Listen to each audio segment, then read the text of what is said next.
예, 오늘 저는 주신 말씀을 통해서 다시 복음으로 돌아오라라고 하는 제목을 가지고 하나님 말씀을 전하겠습니다. 최근에 제가 감동적인 기사를 읽었는데요. 그것은 한국의 서울 강남에서 일식집을 30년 동안 운영하시는 분의 스토리였습니다. 지금은 아버지를 이어서 아들이 오너셰퍼가 되었는데요. 특이한 점은 아버지가 아들한테 준 선물이에요. 보니까 보통 이제 오너셰퍼가 되면 회칼을 주기도 하고 또 조리사 가운을 주는 것 같은데 그 아버지는 그 아들한테 회칼도 주지 않고 가운도 안 주고 뭘 줬느냐면 손톱깎이를 줬다고 합니다. 여러 가지 선물이 많을 텐데 작은 손톱깎이인데 참 의미가 있습니다. 뭘 말할까요? 앞으로 너가 이 식당을 운영할 때는 정말 깨끗하게 청결하게 해야 한다는 그 사실을 하나의 그 손톱깎이로 아들한테 보여준 것이죠. 아들은 아버지로부터 물려받은 그 손톱깎이로 손톱을 깎을 때마다 초심을 되새긴다라고 했습니다. 우리가 예수를 믿음으로 말미암아 하나님의 자녀가 되었습니다. 우리가 하나님의 자녀가 되었다는 것을 그냥 단순하게 이론적으로 혹은 관념적으로만 이해해서는 안 된다는 겁니다. 무슨 말이냐 하면 우리는 실제로 하나님의 아들이라는 겁니다. 누가 뭐래도 이 우주 만물을 만드신 하나님의 아들이 바로 저와 여러분이라고 하는 것입니다. 지난 한 주간 동안에도 우리는 하나님의 보호하심과 보살핌 가운데 우리가 살아왔고 오늘도 우리가 그 보살핌에 감사해서 예배를 드리는 것입니다. 목사 입장에서, 목회자 입장에서 가장 기쁨이 뭐냐면 성도가 예수님으로 인하여 잘 되는 거예요. 하나님 주신 것을 마음대로 누리는 겁니다. 하나님 주신 모든 축복들을 감사하고 기뻐하는 거예요. 그 삶 자체가 예수님으로 말미암아 행복한 삶, 또 행복한 인생이 되는 것, 그것이 목사가 바라는 그런 성도들을 향한 기쁨인 거예요. 그런데 어느 순간 우리가 신앙생활 하다 보면 자기도 모르게 매너리즘에 빠집니다. 아무런 감각이 없어요. 아무런 기쁨이 없어요. 예배를 드려도 기쁨이 없고 내가 기도해야 되겠다, 아니면 내가 말씀을 보아야 되겠다, 말씀을 읽어야 되겠다, 또 주신 말씀 암송해야 되겠다는 말씀조차도 귀에 들어오지 않는 때가 있다는 거예요. 그렇다면 어떻게 하면 다시금 예수님의 복음으로 돌아갈 수 있는 것인가? 라는 질문을 오늘 본문에서 하고 있는 것입니다. 갈라디아 교인들은 바울의 복음을 듣고서는 어떻게 했습니까? 열심히 신앙생활을 잘했습니다. 그러다가 유대교의 율법주의자들의 거짓 미혹에 넘어가서 그들이 복음을 떠나고 율법을 지켜야만 구원받을 수 있다는 사실, 그 사실을 믿고 참 어리석은 일을 하고 있었던 것입니다. 바울은 분명히 말합니다. 다른 복음이 없다는 거예요. 여러분, 세상에는 다른 복음은 없는데 거짓 복음은 많아요. 그래서 우리가 항상 조심해야 합니다. 예수님의 십자가 외에 구원받으시는 길은 전혀 없습니다. 오직 그 한 가지 길, 예수님의 십자가의 복음으로만 우리가 구원받게 되는 것입니다.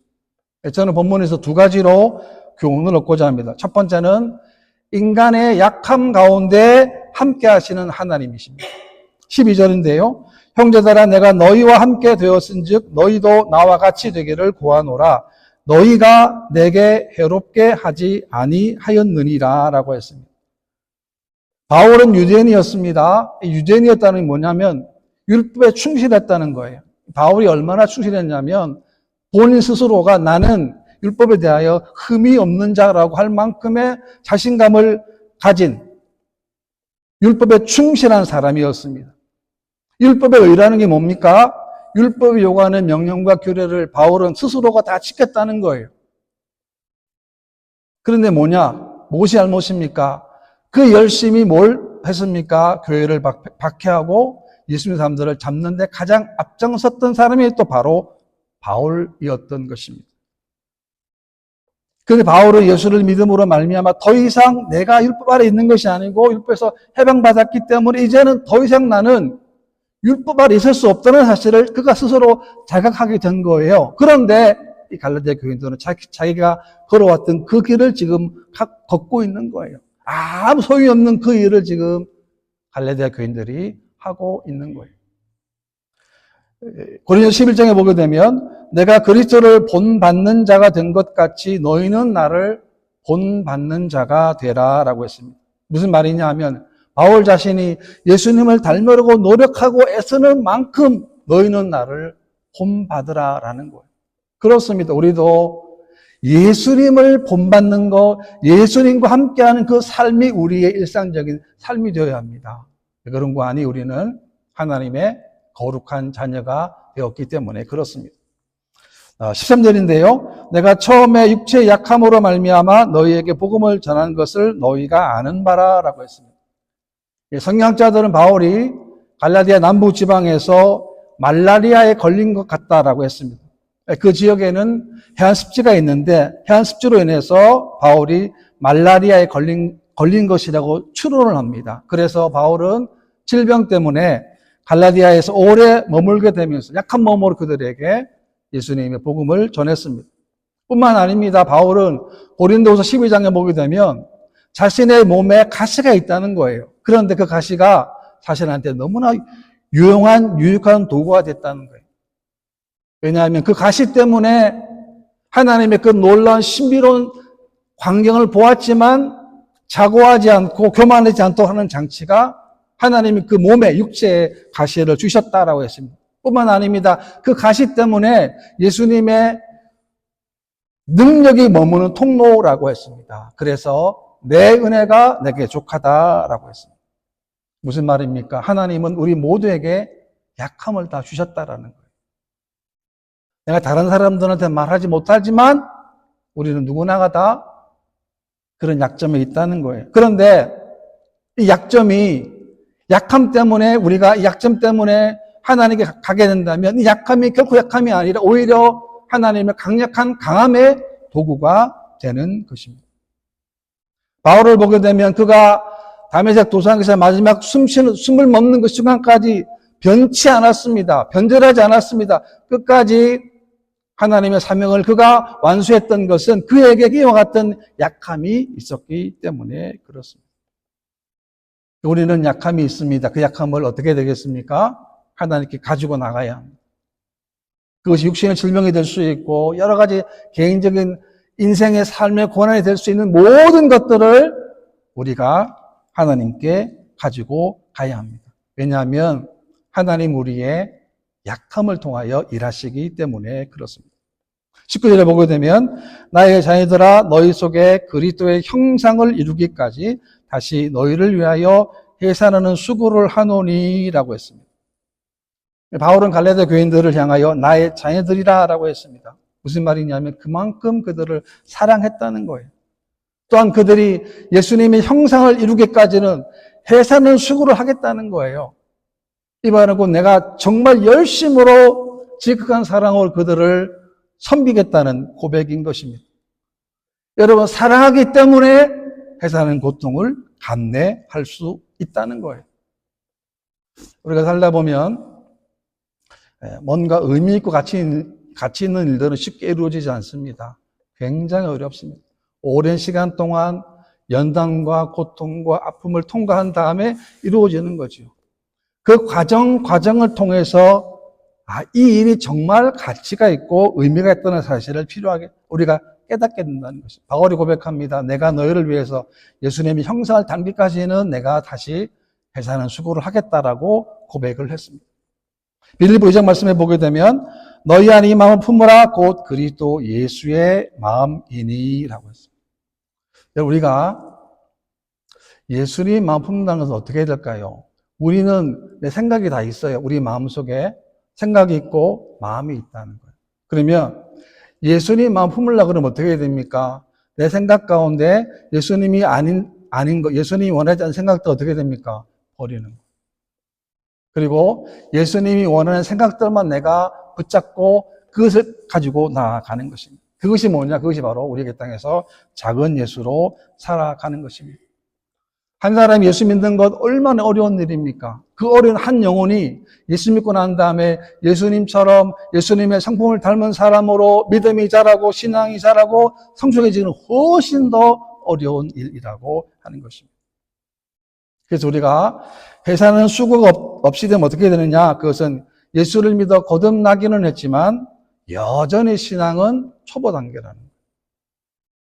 여러분, 우리가 신앙생활을 하다 보면 예수를 오래 믿었어요. 교회의 연륜을 잘 아는데 믿음은 없어요. 분명히 그렇게 오래 믿었으면 만약 공경이나 고난을 당했을 때에 이 순간에 하나님이 나에게 뭘 원하는가 적어도 사인을 받아야 되는데 없어요. 왜 없는가? 여전히 믿음은 초보 단계이기 때문에 그렇습니다.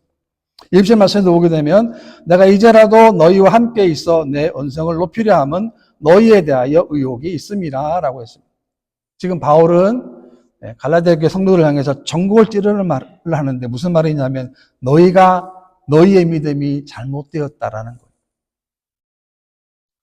거예요. 마태복음 24장에 보게 되면 예수님께서 마지막 때를 말씀하시는 가운데 이렇게 말씀하셨는데 너희가 사람의 미혹을 받지 않도록 주의하라. 많은 사람이 내 이름으로 와서 이르되 나는 그리스도라 하여 많은 사람을 미혹하리라 라고 했습니다. 무슨 말이냐면 마지막 때가 되면 많은 사람들이 뭘 한다는 겁니까? 미혹 당한다는 거예요. 예외가 없습니다. 예외가 없어요.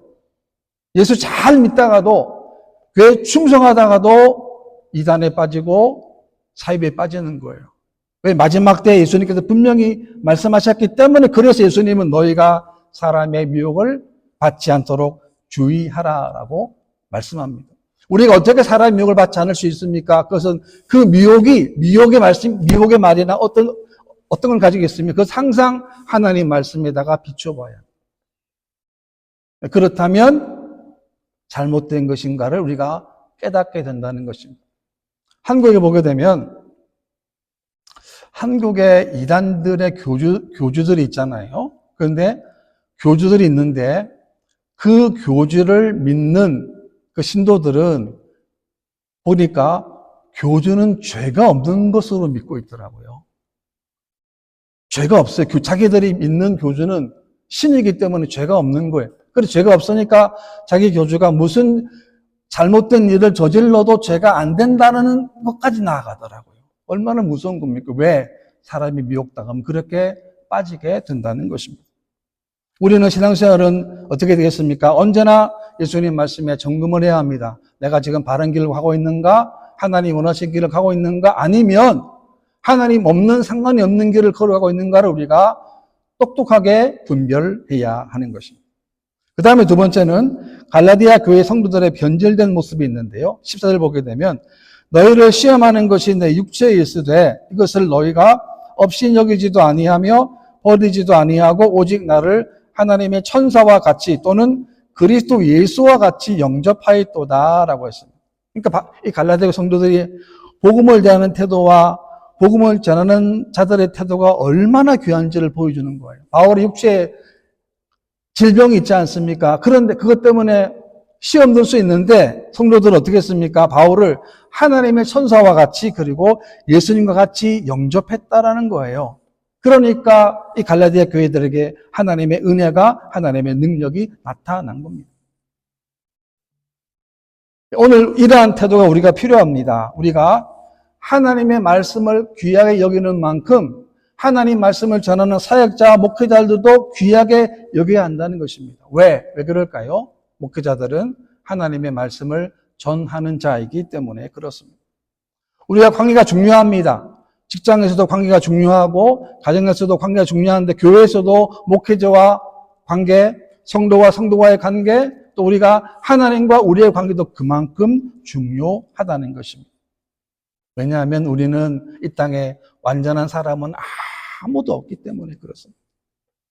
다 흠이 있고 다 약점이 있다는 것입니다.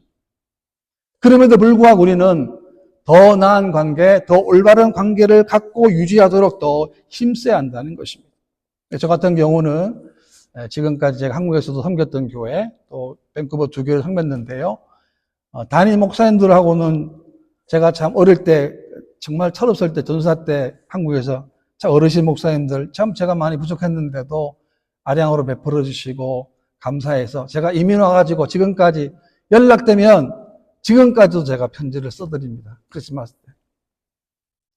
한국 가면은 제가 또 방문하고 또 같이 대접도 합니다. 왜 그러냐면 너무나 주신 은혜가 귀했기 때문에 그렇습니다. 왜 그럴까요? 그것이 관계를 더 깊이 만들기 때문에 그렇습니다. 15절입니다. 너희의 복이 지금 어디 있느냐? 내가 너희에게 증언하노니 너희가 할 수만 있었더라면 너희의 눈이라도 빼어 나에게 주었으리라 라고 했습니다. 얼마나 기뻤으면은, 바울이 전한 복음이 얼마나 기뻤으면은 내 눈을 빼가지고 너는 주겠다는 거예요. 그만큼 복음을 사모했고 복음 전한 사람을 사모했다는 거예요. 근데 문제는 뭐냐면 지금은 그 복이 어디에 있느냐라는 거예요.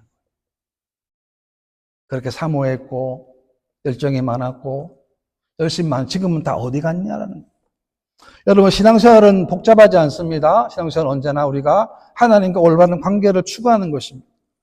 하나님이 원하시는 게 뭐냐면 우리 거룩을 요구하십니다. 왜냐하면 성도가 이 땅에서 받는 축복의 자리는 전부가 다 거룩의 자리예요. 세상과 다른 거룩의 자리가 하나님의 축복의 자리인 겁니다. 레위기 19장에 보게 되면 너희는 거룩하라 이는 나 여호와 너희 하나님이 거룩함이니라 라고 분명히 약속으로 말씀하셨기 때문에 그렇습니다. 우리가 지금 거룩한가? 거룩한 삶을 하고 있는 거 어떻게 알 수 있는가? 그것은 지금 내가 무엇에 목마른가를 보면 알 수 있어요. 우리가 하나님의 은혜에 목마른가? 예배에 목마른가? 기도에 목마른가? 말씀에 목마른가? 아니면 예수를 믿지만 여전히 세상의 권력, 세상의 부귀, 세상의 물질을 더 원하는가 알 수 있다는 거예요. 세상의 부귀와 명예, 권세를 더 목말라 하는데 성경 말씀이 들어오겠습니까? 하나님 말씀이 들어올 시간이 있겠습니까? 내가 하루에 보내면서 기도할 시간을 가질 수 있겠습니까? 가질 수 없다는 게 왜? 기도할 이유도 하나님 말씀 읽을 이유도 없는 거예요. 왜? 그 마음속에 세상으로 가득 찼기 때문에 그렇습니다. 우리는 언제나 이 갈라디아 교회처럼 우리 이런 마음으로 갈망된 마음으로 열망된 마음으로 우리가 주님을 섬겨야 하는 것입니다. 16절인데요. 그런즉 내가 너희에게 참된 말을 함으로 원수가 되었느냐. 여러분, 그렇게 사랑했던 관계, 눈까지 빼주겠다는 마음은 지금 어떻게 됐습니까? 원수가 되어버린 거예요. 왜? 갈라디아 성도들이 율법주의자들의 거짓 복음의 미혹에 넘어가서 진짜 복음을 버렸기 때문에 그렇습니다. 예수를 믿어도 온전하게 하나님 축복을 받지 못한 이유가 왜 그런가? 그것은 무엇이 옳고 무엇이 그런지에 대한 정확한 판단력이 부족하기 때문에 그렇습니다. 그래서 눈이 있어도 보지 못합니다. 귀가 있어도 듣지를 못하는 것입니다. 왜? 왜 그렇습니까? 영적인 눈이 사라졌기 때문에 그렇습니다. 그 마지막 때이기 때문에 우리에게 필요한 것이 뭐냐? 영적인 분별력과 영적인 통찰력이라고 하는 것입니다. 17절인데요. 그들이 너에게 대하여 열심내는 것은 좋은 뜻이 아니요 오직 너희를 이간시켜 너희로 그들에게 열심을 내게 하려 합니다. 율법주의자들이 뭐 한 겁니까? 성도들 이간시켰다는 거예요. 하나님과 성도가 파괴하는 거예요. 오늘 치면은 교회를 파괴하는 거예요. 잘못된 이단들이 교회 안에 들어와가지고 압력을 해가지고 소들과 서로 분란을 만드는 것, 그리고 자기 왕국을 만드는 거 왜 그렇습니까? 본문이 나오지 않습니까? 이간시키는 것. 18절 말씀 보게 되면 좋은 일에 대하 열심으로 사모함을 받으면 내가 너희를 대하실 뿐만 아니라 언제든지 좋은 일이라. 반대로 우리는 이 땅에서 좋은 일에 대하여 열심을 내야 합니다. 좋은 일. 좋은 일이 뭡니까? 하나님이 좋아하는 그 일에 열심을 내는 것입니다. 우리 인생은 짧은 인생입니다. 얼마나 빨리 갑니까? 정말 빨리 갑니다. 정말 빨리 갑니다. 1초도 쉼 없이 지나간 게 인생 아닙니까? 이 인생 가운데 우리가 무엇을 바라보고 무엇을 향하여 나가야 되겠습니까? 어떤 일을 열심히 되겠습니까? 그것은 하나님이 우리를 부르신 부름의 목적에 우리가 열심 내는 것입니다. 로마 10장에 보게 되면 바울의 동료자 가운데서 브리스가와 아굴라를 문안하라고 했는데 그들의 이유를 이렇게 설명합니다. 그들은 내 목숨을 위하여 자기들의 목까지도 내놓았나니 나뿐 아니라 이방인의 모든 교회도 그들에게 감사하느니라 라고 했습니다. 이 부부는 로마로부터 추방령을 받게 되자 고린도에 정착하게 되는데 그때 바울을 만나게 되고 그리고 바울을 적극적으로 돕게 됩니다. 바울이 18개월 동안 고린도에 머무는 체류하는 동안 이 부부가 바울에게 많은 도움을 주었다는 거예요. 그것을 바울이 기억하고 동료자의 이름을 성경에서 기록해 놓았습니다. 우리가 마지막 때 얘기하는데요. 마지막 때가 되면 어떤 일이 벌어지는가? 성경에 보게 되면 마지막 때가 되면 될수록 참된 믿음을 가진 자를 보기가 어렵다라고 했습니다. 네, 그래서 우리가 마지막 때 살고 있기 때문에 우리들 스스로가 우리가 올바른 믿음을 가져야 하는 것입니다. 열심이 중요합니다. 그러나 열심의 목적이 무엇인가가 더 중요하다라고 하는 것입니다. 왜 목사들이 성도들한테 기도와 말씀과 예배를 왜 강조합니까? 그것은 우리가 이 땅에서 영적 생활의 가장 기본이기 때문에 그래요. 기도와 말씀과 예배가 없으면 우리가 이 땅에서 영적인 삶을 살아갈 수가 없는 거예요.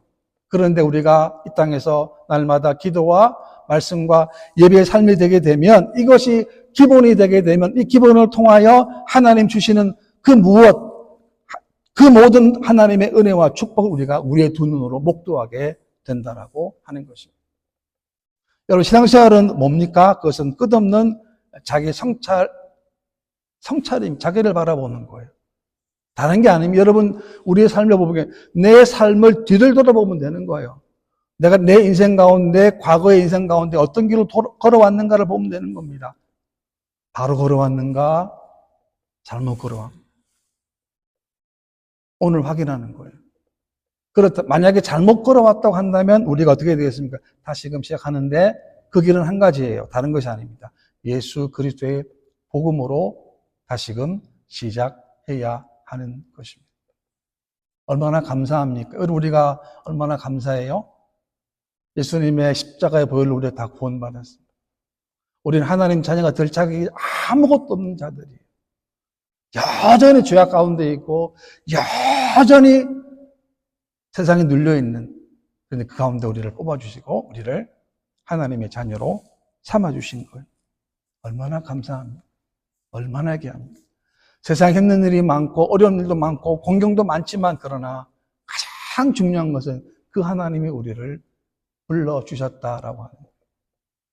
우리가 하나님, 여러분, 저와 여러분들이 이 마지막 때에 할 것은 참된 복음의 증인이 되는 거예요. 그리고 날마다 이 믿음으로 승리하는 저와 여러분 되시기를 주님의 이름으로 축원합니다.